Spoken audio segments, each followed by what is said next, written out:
Bonjour, يعطيكم العافية. Exercice numéro 5. Testez vos connaissances.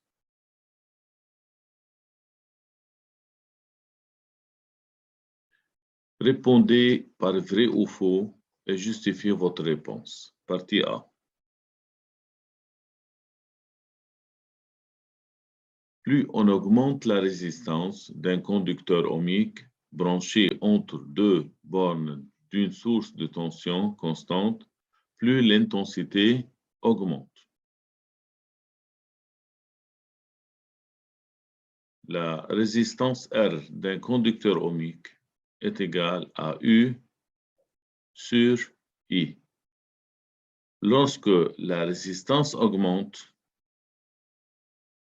l'intensité diminue. Donc, c'est faux. C'est la correction. Partie B. La tension aux bornes d'un conducteur ohmique est nulle s'il n'est parcouru par aucun courant électrique. Vrai,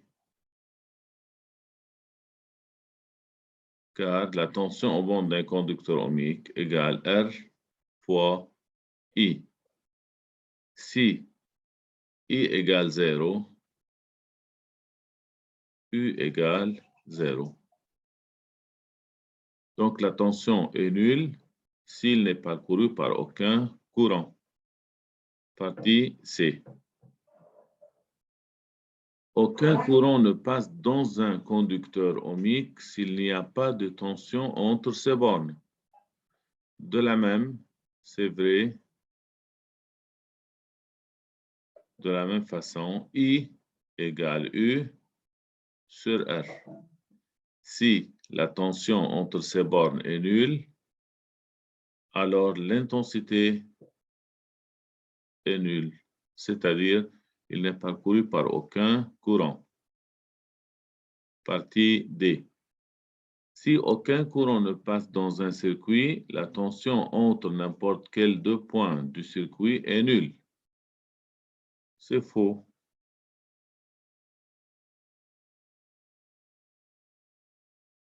Exemple, lorsqu'on a une pile et un interrupteur ouvert, un conducteur ohmique, des appareils disposés ou associés comme indique la figure. L'intensité du courant est nulle dans ce cas, car l'interrupteur K est ouvert. Donc, aucun courant ne passe dans le circuit. Donc, si aucun courant ne passe dans un circuit, la tension entre n'importe quel deux points est nulle. La tension au bord de la lampe est nulle. Elle ne fonctionne pas. La tension au bord de ce conducteur est nulle, car il n'est pas traversé par aucun courant. Mais la tension au bord de l'interrupteur ouvert, lorsqu'on met un voltmètre, il indique la tension de la pile. Ici, la tension n'est pas nulle. Et la tension aux bornes du générateur n'est pas nulle. Donc, c'est faux. En particulier,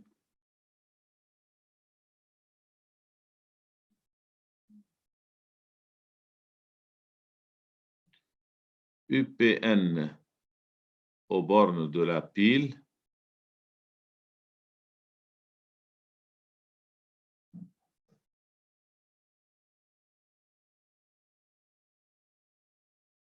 différent de 0. Partie E. La tension aux bornes d'un conducteur ohmique peut être pratiquement nulle s'il n'est traversé par aucun courant électrique. Donc, partie E, la tension d'un conducteur ohmique peut être pratiquement nulle s'il n'est parcouru par aucun courant électrique. Vrai. U égale R fois I. Si I égale 0, alors U est nul. Partie F. Deux conducteurs ohmiques placés en série offrent une résistance plus petite au passage du courant électrique lorsqu'ils sont associés en série. Donc, la résistance équivalente est la somme de ces résistances. Donc, R1 plus R2. Donc, cette résistance est plus grande que la plus grande de ces résistances.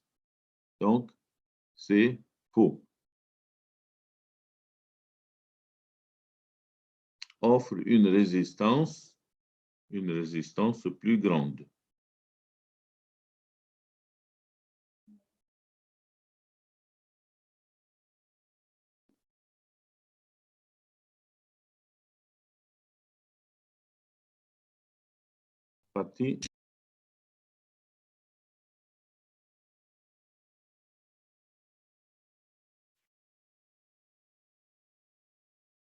Partie D ou partie G.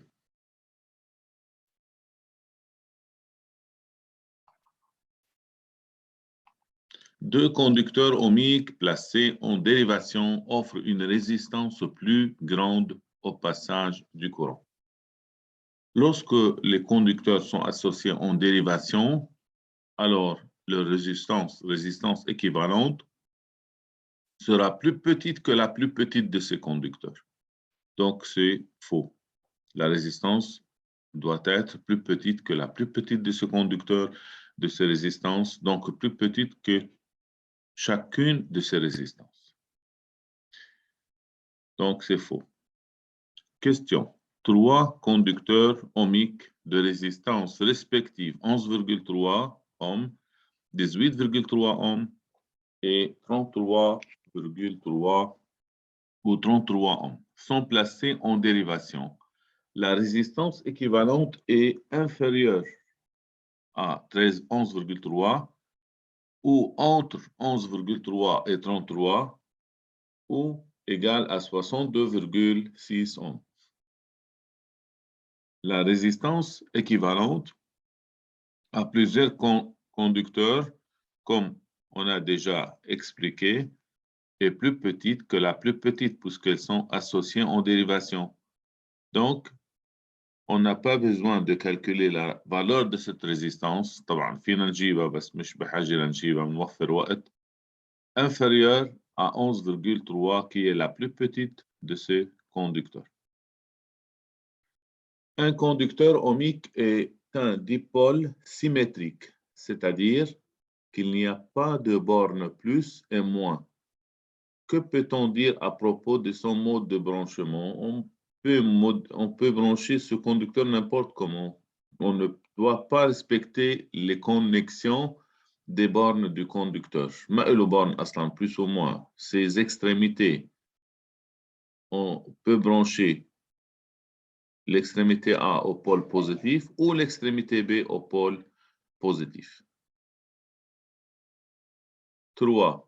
À quoi est dû le déplacement de chaleur ou le dégagement de chaleur dans un conducteur ohmique parcouru par un courant électrique? La chaleur, dans ce cas, est due au dégagement, au déplacement des électrons ou des particules ionisées, des ions, dans un électrolyte, par exemple, dans n'importe quel conducteur. C'est l'effet Joule, qui est le passage de courant dans n'importe quel conducteur a pour effet de chauffer ce conducteur qui est l'effet Joule. 4. Que se passe-t-il si on branche un ampèremètre en dérivation aux bornes d'une lampe en série et en circuit fermé? Expliquez. شو بصير إذا أعطينا ampèremètre؟ طبعا l'ampèremètre est utilisé pour mesurer l'intensité du courant dans le circuit. Il doit être branché en série. Que se passe-t-il lorsqu'on branche ce ampèremètre en dérivation au banc de la lampe? Dans ce cas, la lampe sera court-circuitée comme on a relié cette lampe par un fil de connexion, un fil conducteur. La lampe sera court-circuitée, elle s'éteint et le fil ou la pile s'échauffe et se détériore très vite. بتفضى بسرعة وبتسخن كتير et il y a un risque de ديسلوكي الامبيرمتر بصير معرض انه يحترق لانه مرقنا فيه كورون كتير كبير مثل ما بنشوف هلا بنعمل الاكسبيرينس وبنتاكد شو بصير عندنا. C'est une lampe. C'est la pile. On relie la lampe, l'interrupteur.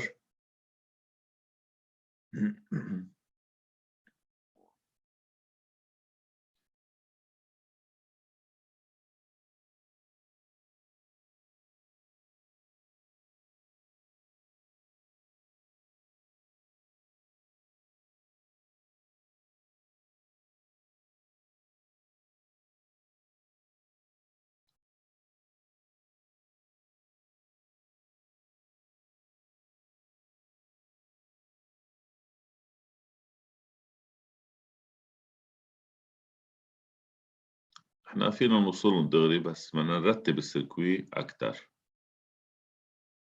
Donc le circuit sera réalisé. On peut fermer l'interrupteur. La lampe s'allume. Que se passe-t-il si on branche un ampèremètre en dérivation aux bornes de cette lampe? C'est l'ampèremètre.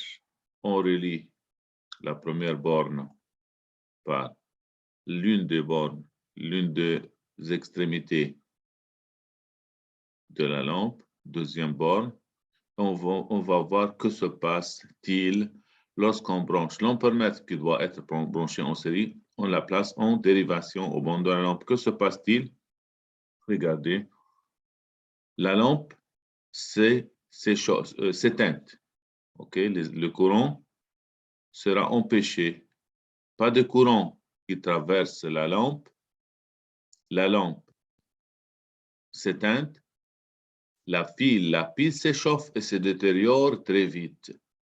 Et l'ampèremètre parcourt un courant très énorme, un énorme courant.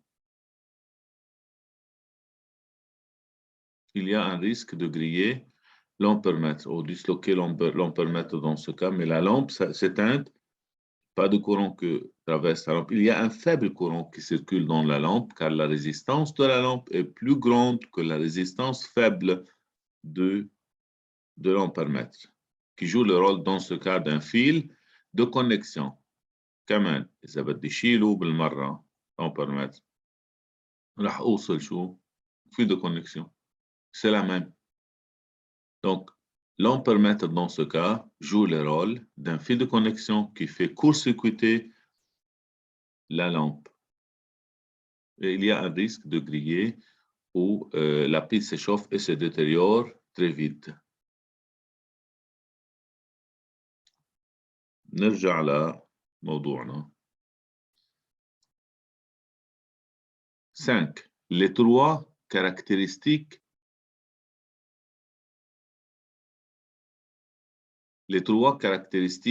montées sur la figure 4.24 sont relatives à trois dipôles. Choisissez seul qui correspond à un conducteur ohmique. La caractéristique intensité-tension d'un conducteur ohmique est une droite, mais cette droite passe par l'origine, car son équation, d'après la loi d'Ohm, U égale R fois I. Donc, c'est l'équation d'une droite passant par l'origine. Donc, la deuxième figure est vraie. C'est la caractéristique intensité-tension de conducteur ohmique. يعطيكم العافية.